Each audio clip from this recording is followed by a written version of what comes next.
নিয়ে আসলাম ঠান্ডা ঠান্ডা শরবত। যা গরম পড়েছে, এই গরমে তোমাদের জন্য আমি তাই জন্য নিয়ে আসলাম মাজা। একটু নিয়ে নাও, তোমরা খাও, তাহলে আমিও খাচ্ছি। ফ্যান্টাস্টিক, দারুণ লাগে এই গরমে, তাই জন্য তোমাদের জন্য একটু নিয়ে চলে আসলাম। সঙ্গে নিয়ে চলে আসলাম কি দেখো, গীতাদির রান্নাঘরে কি হয়েছে। গীতাদির সাথে তো তোমাদের সাথে তো একটু শেয়ার করতে হবে না, গীতাদির আবার তোমাদের সাথে শেয়ার না করলে ভালো লাগে না। ওই জন্য চলো গীতাদি কি রান্না করেছে দেখে নাও একটুখানি।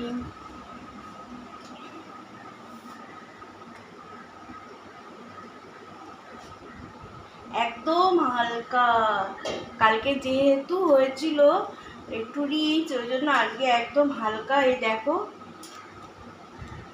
কি সুন্দর বড় বড় একদম বিগ সাইজের জ্যান্ত বাটা মাছ দিয়ে এটা আলু ঝিঙে আর আম দিয়ে ঝোল করেছি।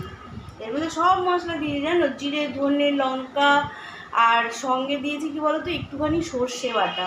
এই ঝোলটা করে খেয়ে দেখবে, গরমে না একদম রিফ্রেশের কাজ করে। আর সঙ্গে রয়েছে এখানে কি বলো,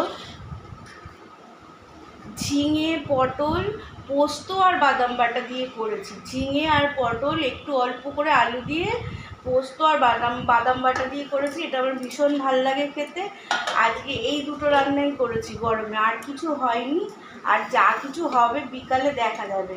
আর সঙ্গে আছে এই যে গরম গরম ভাত। আর আরেকটা জিনিস সঙ্গে আছে যেটা গরমে হেভি দারুণ লাগে খেতে, কি দেখে নাও, এই দেখো একদম আমুলের তাজা রিফ্রেশিং দই। টক দই, টক দই খেতে খুব ভালো লাগে। আমরা গরমে রোজই মোটামুটি সবাই একটু টক দই খাই। এর মধ্যে কি দেবো বলো তো, এর মধ্যে একটুখানি বিট নুন আর একটু শসা গ্রেট করে কুচিয়ে আমরা খাবো, হেভি সুন্দর লাগে। তাহলে আমার লাঞ্চ মেনু কীরকম হয়েছে তোমরা যদি লাইক করো, কমেন্ট শেয়ার করে জানাও আমার লাঞ্চ মেনু কীরকম হয়েছে। আর যদি খেতে চাও, সব বন্ধুদের ওয়েলকাম, সবাই চলে আসো।